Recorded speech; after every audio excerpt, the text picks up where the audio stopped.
본문 말씀은 감옥에 갇힌 베드로를 구원하시는, 꺼내주시는 하나님의 역사를 보여주고 있습니다. 여러분, 신앙생활이라는 것은 편한 길이 아닙니다. 쉬운 길이 아닙니다. 그러나 생명이 있는 길이 신앙생활의 길입니다.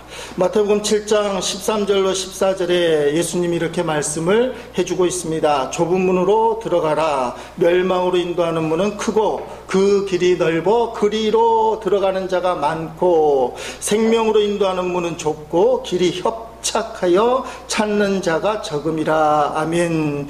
여러분, 신앙생활이 문이 크고 길도 높고 많은 사람들이 다니는 길이 아니라는 것이죠. 좁은 문, 좁은 길에 협착하다, 험하다, 힘들기까지 하여 적은 사람이 다니는 길이 예수 믿는 신앙의 길이다 라는 것입니다. 크고 넓은 길에는 예수님이 없습니다. 거기에는 생명이 없습니다. 거기에는 멸망이 있고 쭉 가다 보면 지옥에 툭 떨어져요. 반면에 좁은 신앙의 길에는 예수님이 동행하십니다.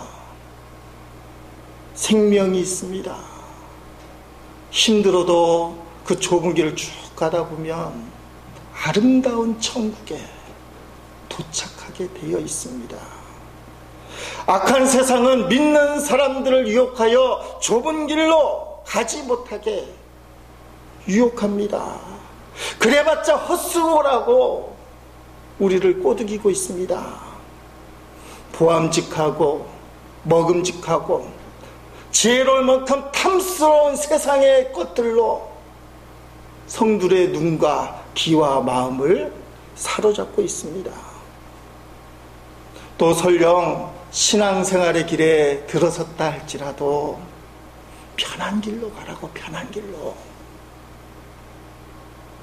좁은 문으로 들어갔음에도 불구하고 편안하지 않으면 가지 말라고까지 우리를 꼬드기고 있어요. 그래서 많은 사람들이 예수 그리스도를 믿고 좁은 문으로 들어와서 그게 생명의 문으로 고백하니까 예수님은 나의 구주로 영접해서 좁은 문으로 들어왔어요. 그럼에도 불구하고 좁은 길, 협착한 길을 걸어가기를 싫어해요.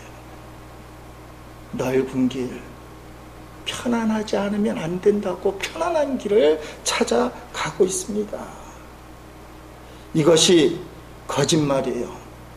좁은 문의 길은 협착하다고 말씀하고 있습니다. 좁고 험한 길은 분명히 힘듭니다. 고난이 있습니다. 십자가의 길입니다. 그러나 분명한 사실은 좁은 길, 협착하고 힘든 그 길에는 생명의 예수님이 계신다는 사실입니다. 어거스틴 이런 말을 했습니다. 폭풍이 칠 때도 그리스도께서 우리 곁에 계신다면 그 어떤 위험 중에서도 우리는 안전하다. 아무리 폭풍우가 힘차게 몰아친다 할지라도, 메르스가 아무리 몰아친다 할지라도 예수님이 함께 계신다면 우리는 그 폭풍 속에서도 안전할 수 있다라는 사실입니다. 성도의 기쁨은 어디서 얻느냐? 좁은 길을 가는 중에서도 임마누엘, 주님이 함께 하심을 발견하는 기쁨. 그것이 세상에서 얻어지는 부귀영화로 얻어지는 기쁨보다 성도의 참된 기쁨이라는 사실이에요. 그것이 우리의 영혼을 진정으로 만족시키는 주님이 주시는 기쁨이라는 사실입니다. 이 기쁨은 세상이 빼앗아 갈 수가 없어요. 돈으로 주는 기쁨, 건강으로 주는 기쁨, 자녀로 인한 기쁨, 때로는 사람으로 인하여 얻는 기쁨은 없어지면 신기루처럼 사라지지만 주님과 함께하는 그 기쁨은 세상이 빼앗아 갈 수 없다는 사실입니다. 여러분, 내 안에 계신 예수님 때문에 비록 내가 신앙의 길을 걸어가며 좁은 길, 협착하고 힘든 길을 걷는다 할지라도 주님이 주시는 기쁨을 맛보시는 성도 되시기를 주의 이름으로 축원드립니다. 그 기쁨을 맛보면 신앙이 힘을 얻어요. 사도행전은 좁은 문으로 들어가는 생명에 들어가기에 힘쓰는 성도들과 그 좁은 문에 들어가지 못하게 만드는 세상의 넓은 길로 가라고 하는 사람들의 투쟁, 그 투쟁 기록이 바로 사도행전의 기록이고 교회사의 기록이라고 말씀드릴 수 있습니다. 예수님을 구주로 영접하고 예수님만 바라보고 예수님을 닮아가는 그리스도인이 세상에서 가장 큰 축복이 영원구원의 축복인 줄로 믿고 그 축복을 누리기 위하여 복음을 증거하는 내용들이 사도행전에 계속해서 전개되는 거예요. 이게 하나님이 원하시는 역사입니다. 근데 이 하나님의 역사를 악한 마귀가 그냥 두지 않잖아요. 방해하잖아요. 못하게 하잖아요. 때로는 우리를 위협합니다. 죽이기까지 합니다. 오늘 본문에 보니까 좁은 길로 들어가는 야고보와 베드로, 초대교회 교인들을 핍박하는, 넓은 길로 가라고 유혹하는 그 대표적인 세상 사람 헤롯 왕이 오늘 본문에 나와 있습니다. 정확하게는 헤롯 3세예요. 이 헤롯 가문은 하나님과 대적하는 저주받은 가문이다. 여러분, 예수님이 탄생할 때, 베들레헴에서 탄생할 때 말입니다, 2살 미만의 아기들은 다 쳐 죽인 헤롯 대왕이 나와요. 이 사람이 오늘 본문에 나와 있는 헤롯 왕의 할아버지 헤롯 1세입니다.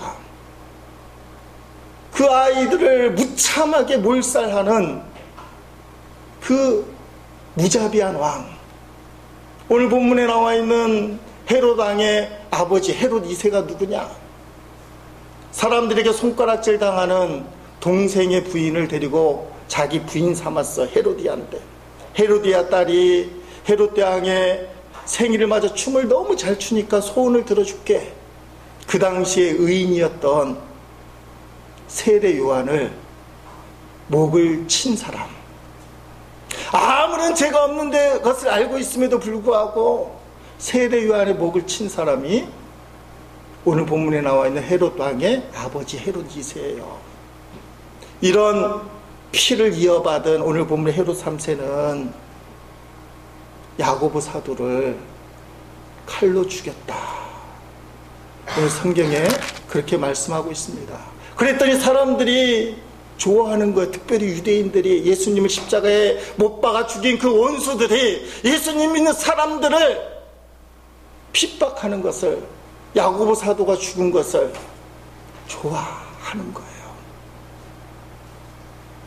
그래서 헤롯은 베드로마저도, 초대교회의 대표 사도 아닙니까? 베드로마저도 죽이기로 작정을 하고 있습니다. 여러분, 이 말씀을 보니까 이 악한 세상에서 말입니다, 예수 믿는 사람을 이 악한 세상이 그대로 두지 않는다는 거예요. 좁은 길로, 믿음의 길로 열심히 가려고 할 때에 악한 세상, 넓은 길을 고집하는 악한 세상 사람들이 우리를 핍박하고 괴롭히게 만든다는 거예요. 그러므로 여러분이 신앙을 갖고 예수님 믿는 그 믿음을 갖고 세상에 가서 살 때 영적인 괴로움을 하는 것은 극히 정상적이다. 그래서 오늘 이 주일날 주님으로부터 새 힘을 얻는 거예요.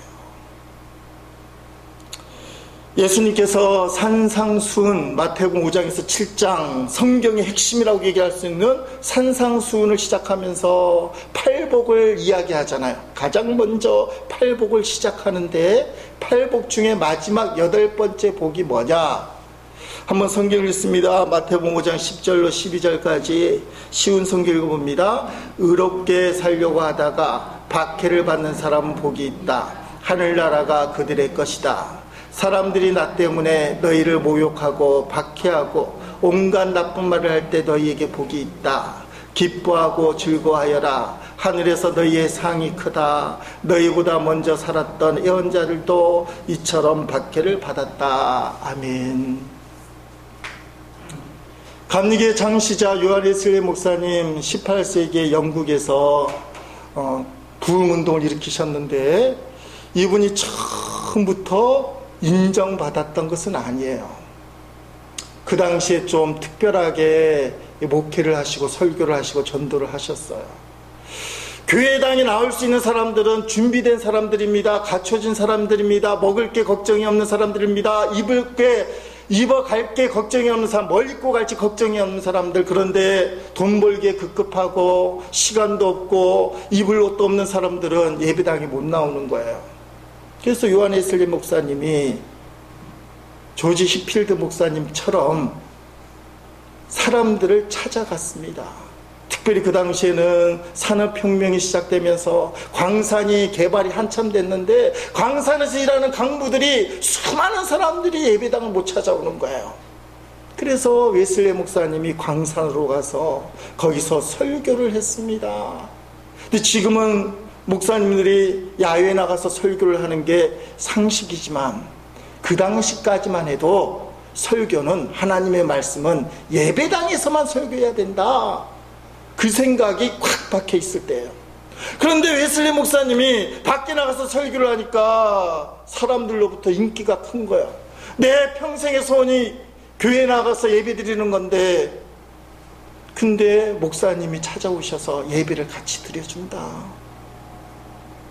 감리교가 그래서 엄청나게 부흥을 한 겁니다. 웨슬리 목사님이 얼마나 열심히 전도를 했는지 말을 타고 가면서 성경을 읽고 독서를 할 만큼 쉬지 않고 계속 전도를 하는 거예요. 웨슬리 목사님의 설교를 통하여 영국 사회가 변화됐다고 여러 번 말씀드렸잖아요. 그 말씀을 듣고 예수를 구주로 영접한 감리교들이 있는 동네에 역사에서 여러분이 어떤 일들이 벌어지느냐, 술집들이 문을 다 닫았다는 거예요. 우리 기독교인들은 너무 좋잖아요. 아멘 하시기 바랍니다. 우리 김희질 감리교회 김우재 목사가 설교해서 내동에 있는 음식점, 술집들이 다 문을 닫았다. 얼마나 좋겠어요. 그런데 이걸 나쁘게 생각하는, 이걸 괘씸하게 생각하는 사람들이 나올 수밖에 없었어요. 술집 주인들, 또 예배당에서만 하나님 말씀을 설교해야 되는데 나간 것에 대해서 별로 안 좋게 생각하는 극보수주의자들. 그래서 초창기에 웨슬리 목사님이 핍박을 너무나도 많이 당해요.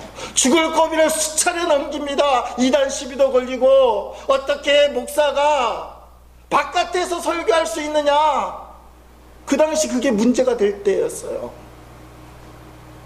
주님의 마음을 모르고 주님의 섭리를 모르니까 그들은 웨슬리 목사님을 오해했어요.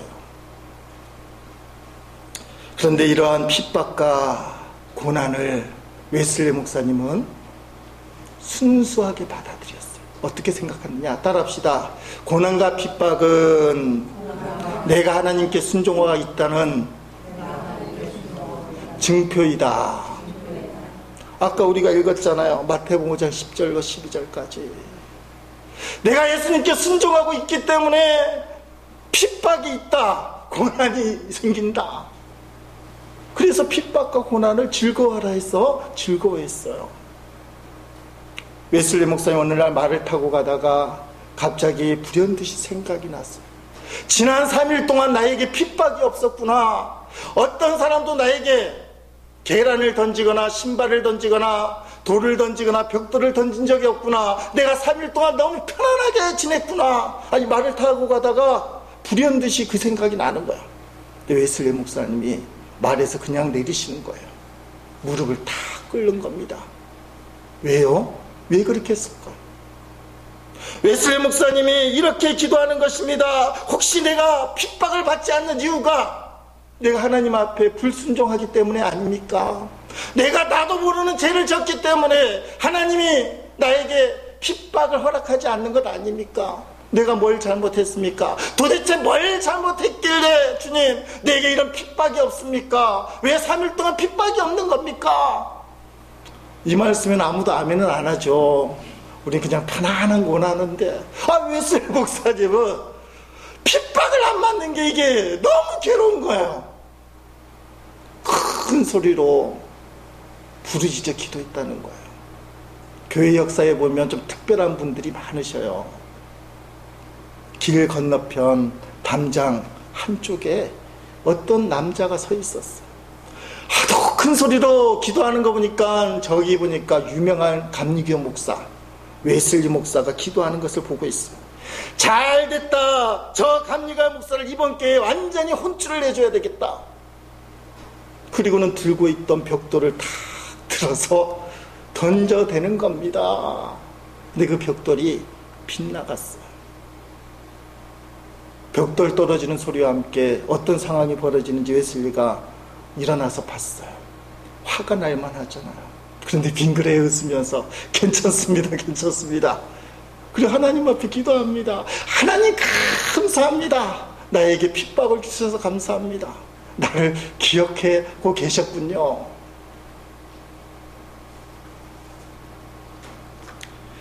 본문의 베드로는 세 번째 투옥입니다. 감옥에 세 번째 갇힌 거예요.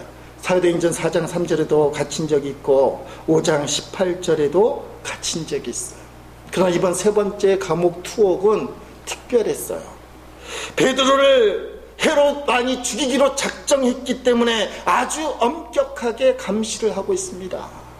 4명씩 한 조를 짜서 4개 조를 투입했어요. 16명이 베드로 감시조를 구성해서 지금 베드로를 살피는 겁니다. 이게 뭐예요? 베드로를 완전히 죽이겠다 작정을 하고 있어요. 그런데 여러분, 죽음을 앞둔 베드로의 모습이 어떨까요? 더더구나 죽기 전날 밤, 내일 아침이면 내가 죽는다는 그 상황 생각만 해도 끔찍할 것 아닙니까? 아마 하늘이 하얗고 내가 뭘 하는지 모를 거고 안절부절하고 발악을 해대고 음식은 먹지도 못하고 좀 심하면 똥오줌을 지릴지도 몰라요. 혹시 여러분이 그런 경험 있는지 모르겠어요. 너무 큰 충격을 받아서 하늘이 정말 노래요. 걸어가는데 술 취한 것이 있다면 그와 같은 것 같다. 하늘이 빙빙빙 돌아요. 그래서 지구가 도는 게 아니라 하늘이 도는구나, 그렇게 느낄 때가 있어요. 내일이면 죽는 그 현장에서 죽음이 두렵지 않은 사람이 도대체 어디 있겠습니까? 아무것도 못할 거예요. 너무 무서워서. 그런데 오늘 본문을 보십시오. 베드로의 모습이 어떤가? 사도행전 12장 6절 말씀 한번 읽어보십니다. 헤롯이 잡아내려고 하는 그 전날 밤에 베드로가 두 군인 틈에서 두 쇠사슬에 매여 누워 자는데 파수꾼들이 문 밖에서 옥을 지키더니 아멘. 자, 내일 아침이면 죽어요.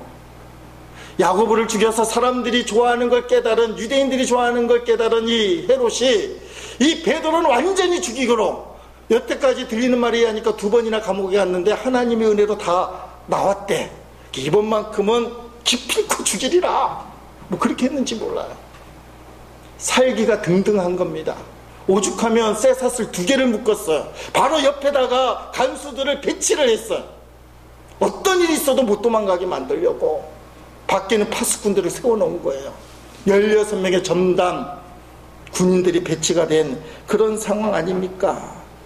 그런데 여러분, 이 정도면 이 무시무시한 상황 속에서 쫄고 있어야 될 베드로가 어떻게 하고 있어요? 누워 자더라. 따라합시다. 누워 자더라. 이런 배짱이 있기를 축복합니다.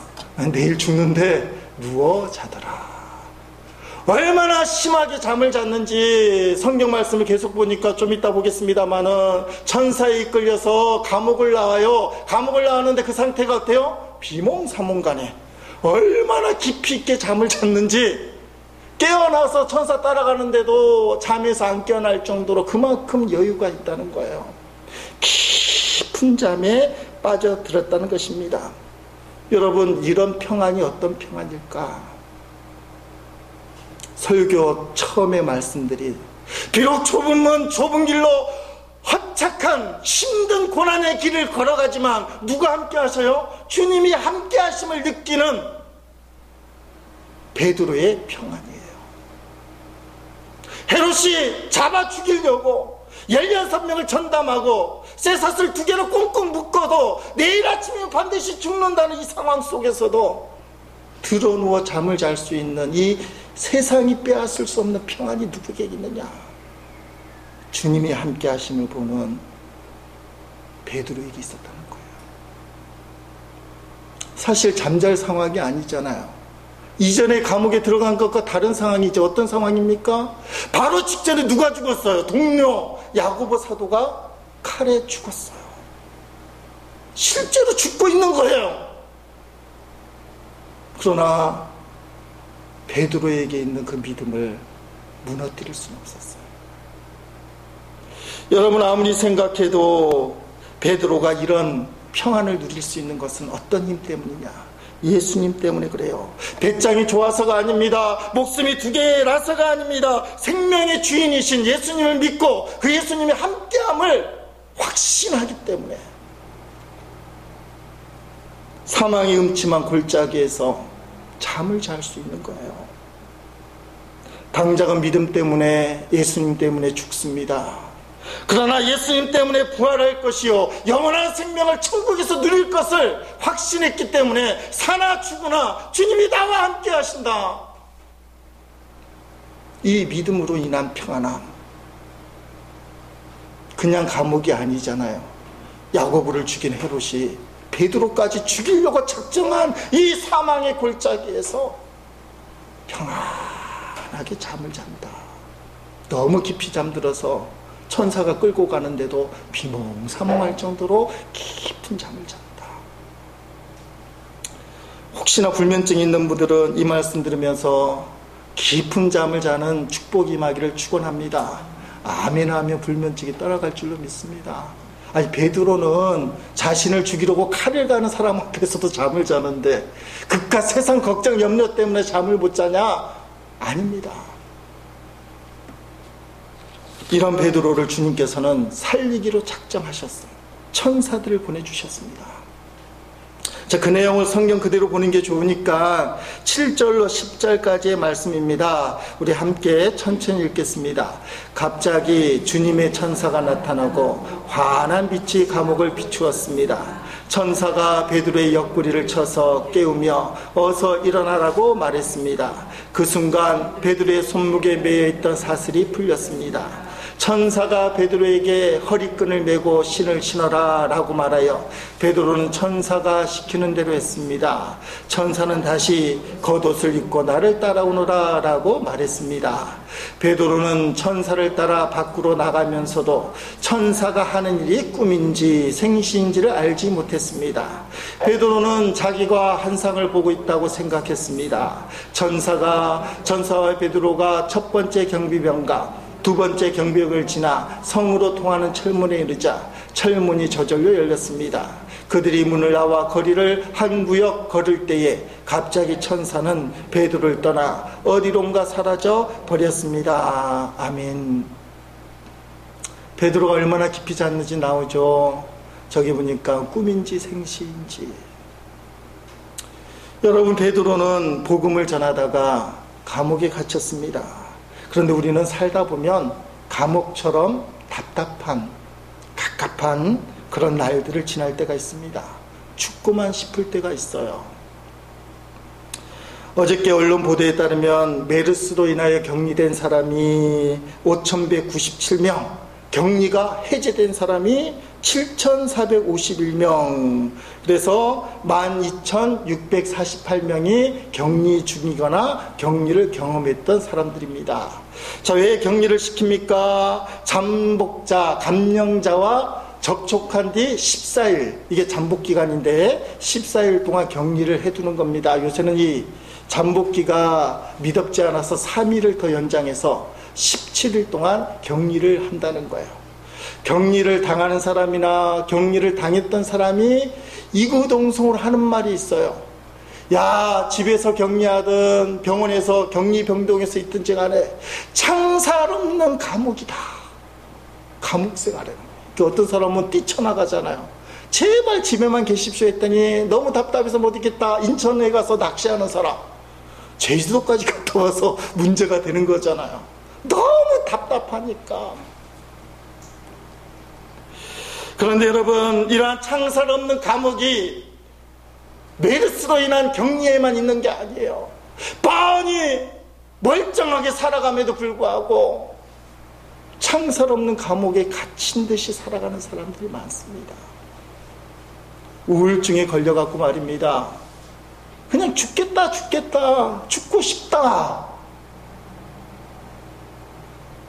온갖 문제가 있어요. 자녀 문제, 건강 문제, 남편 문제, 아내 문제, 가족들의 문제, 물질 문제, 사업 문제, 돈 문제, 앞으로 어떻게 될 것인가, 진로 문제 등등 여러 가지 염려와 고통 가운데 창살 없는 감옥에 갇힌 사람들. 근데 예수 믿는 사람들에게는 예수님이 찾아오신다는 거예요. 감옥에 갇힌 베드로를 찾아오듯이 예수님이 창살 없는 감옥에 갇힌 것처럼 이 세상에 나만 동떨어져 있고 남들은 다 잘 사는 것 같은데 왜 나에게만 이런 문제가, 우리 집에만 이런 문제가, 우리 가정에게만 이런 문제가 생길까 하는 그 사람을 찾아가셔. 누가복음 15장 3절로 7절에 보면 잃어버린 양 이야기가 나옵니다. 이게 너무 가슴에 사무쳐요. 옹고에는 없는 이야기인데요. 99마리 양이 우리에 있는데 목자는 한 마리 잃어버린 양을 찾아간다는 거예요. 제가 새벽에 잠깐 기도하고 설교를 다시 퇴고하는데 하나님이 이런 말씀하셔요. 너는 99마리 양 같냐? 한 마리 양 같냐? 우리에 들어있는 안정된 99마리 양이냐? 아니면 길을 잃고 목자 없이 왜 나만 이렇게 동떨어져 있는 외롭고 힘든 삶을 살아야 하나 하는 한 마리 양이냐? 그래서 제가 대답하기가 참 곤란해요. 99마리 양이라고도 그렇고 잃어버린 양이라고도 그렇고. 근데 주님이 마음속에 질문을 바꾸셔요. 어떤 양이 목자가 더 필요할까? 여러분 대답해 보세요. 우리 속에 들어있는 99마리 양도 목자가 필요하잖아요. 길을 잃어버리고 생사가 걸린 잃어버린 양에게는 목자는 거의 절대적이라는 거예요. 누가 더 목자가 필요한가? 그래서 목자는 99마리 양을 제껴두고 잃어버린 양 한 마리를 찾아간다는 것이 누가복음에 나오는 말씀이에요. 여러분 자꾸 착각하지 마세요. 나는 오늘 교회 나왔기 때문에 우리에 들어있는 99마리 양이다. 근데 삶이 그렇지 않잖아요. 왜 우리 집만 이런 일이 생길까? 왜 이런 문제가 나에게만 생길까? 내가 교회 나오는데도 신앙생활 하는데도 왜 이런 어려움들이 생길까? 따라합시다. 내가 길 잃은 양입니다. 주님이 내게 필요한 거예요. 자꾸 나는 우기는 거예요. 난 우리에 있는 99 양입니다. 그래도 괜찮습니다. 근데 주님이 물어보셔요. 너는 실제로는 우리에 들어있는 게 아니야. 너 자신을 좀 봐. 예수를 믿어도 너무 고통스러워하잖아. 너무 힘들어하잖아. 어찌할 바 몰라 하잖아. 방황하잖아. 교회는 나왔지만 세상에서 갈 길을 몰라서 오늘도 헤매고 있잖아. 기도의 문은 열었지만 마음을 하나님께 두지 못하고 불안해하잖아. 근데 그 양을 향하여 목자가 찾아간다. 왜냐하면 잃어버린 양에게 목자가 더 필요하기 때문에. 창살 없는 감옥에 갇힌 그 영혼을 주님은 더 눈여겨보시는 거예요. 성경에 나와 있는 위대한 인물들도 말입니다. 하나님을 잘 믿다가도 쓰러진 경우가 너무나 많아요. 대표적인 경우가 엘리야를 이야기할 수 있습니다. 엘리야가 누구예요? 갈멜산에서 바알과 아세라 선지자 850명과 싸워서 승리한 하나님의 종이에요. 구약을 대표하는 종이에요. 그런데 이세벨이 내가 부리던 850명을 죽였으니 너도 죽어봐라. 한번 열왕기상 19장 2절로 4절 어떻게 엘리야가 처신하는지 한번 보시겠습니다. 이세벨이 사신을 엘리야에게 보내 이르되 내가 내일 이맘때에는 반드시 네 생명을 저 사람들 중 한 사람의 생명과 같게 하리라. 그렇게 하지 아니하면 신들이 내게 벌 위에 벌을 내림이 마땅하니라 한지라. 그가 이 형편을 보고 일어나 자기의 생명을 위해 도망하여 유다에 속한 부하에서 이르러 자기의 사안을 그곳에 머물게 하고 자신은 광야에 들어가 하루 길쯤 가서 한 로뎀나무에 앉아서 자기가 죽기를 원하여 이르되 여호와여 넉넉하오니 지금 내 생명을 거두시옵소서. 나는 내 조상들보다 낫지 못하니이다 하고 하매, 바로 그 전에 850명과 싸워 이긴 1대 850으로 싸워 이긴 하나님의 사람이에요. 엄청난 믿음의 사람이에요. 그러나 다음에 무너지는 겁니다. 목사라고 해서 안 무너지지 않는 게 아니에요. 권사님들이라고 해서 무너지지 않을 수가 없어요. 집사님들도 무너져요. 아무리 믿음이 확실한 성도로 할지라도 순간의 실수로 무너져요. 무너지는 이유가 뭡니까? 자기가 죽는 형편을 보니, 하나님을 보이지 않고, 하나님을 먼저 보지 않고 내가 죽어야 되는 이 형편을 보니 도망가게 되었고, 생명을 살리려고 하니까 로뎀나무의 밑에서 우울증에 걸려서 이제 나를 죽여주십시오. 그게 엘리야예요. 아무리 믿음이 좋은 사람도 말입니다, 죽게 된 형편만 몰두하게 되면 그 사람은 믿음이 떨어져요. 죽고 싶은 마음이 생겨요. 여러분이 그걸 이해해 주셔야 돼요. 아무리 목사라도 하나님 바라보지 않을 때, 문제만 바라볼 때 무너질 수 있다.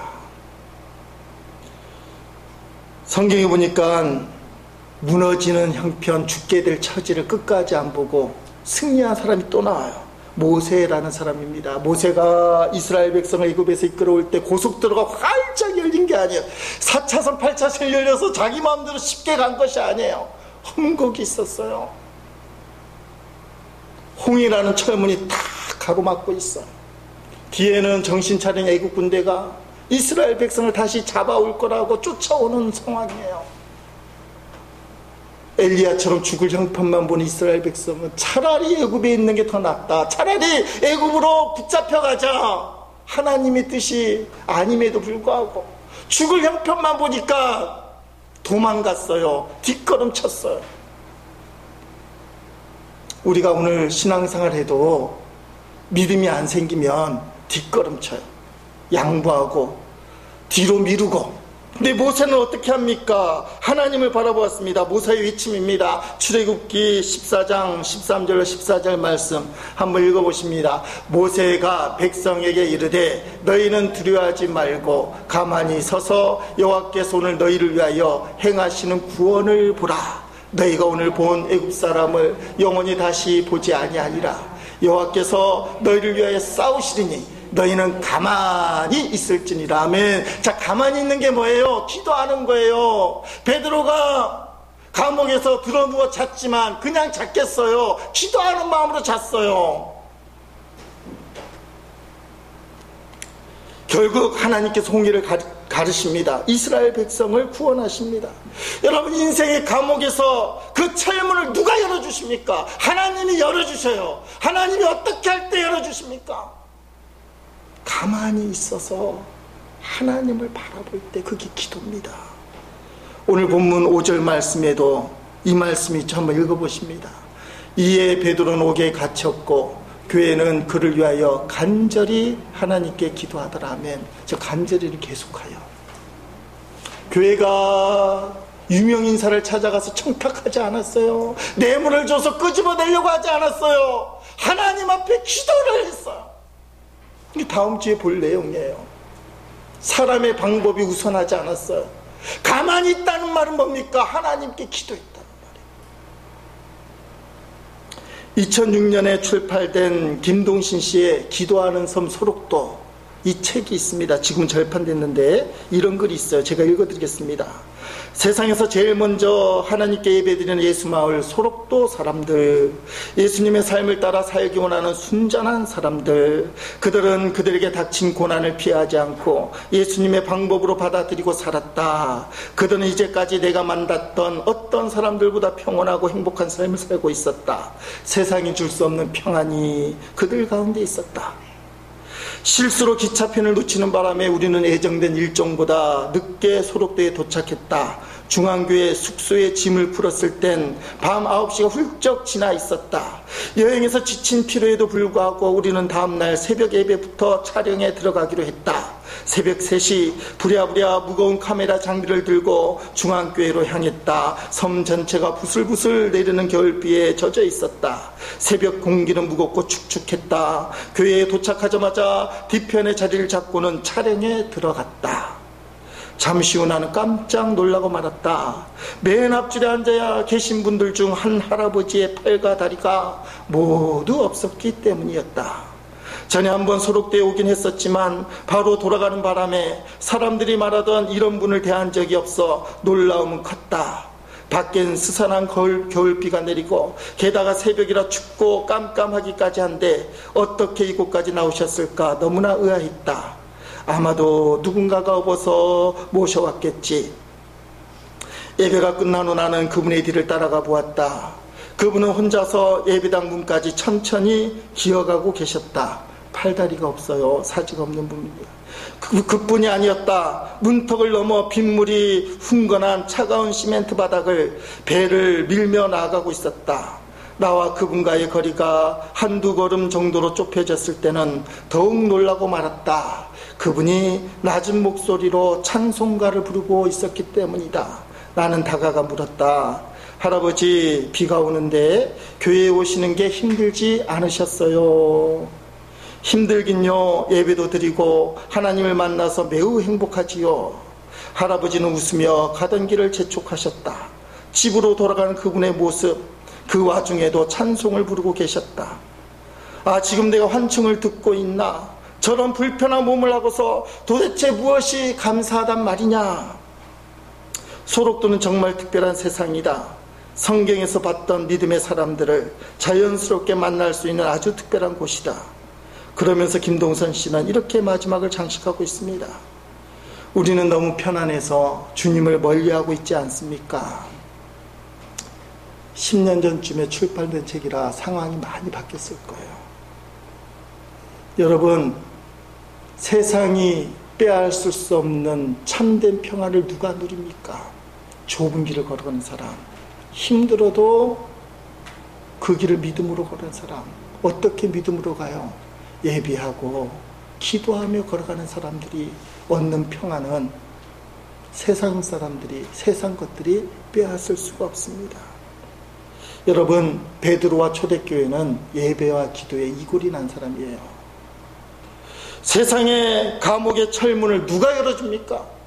도대체 내가 닫혀있는 이 깝깝한 답답한 이 감옥의 철문을 누가 열어줍니까?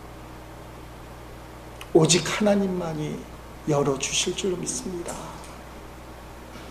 그 하나님만 전적으로 붙드는 성도가 되시기를 축원드립니다.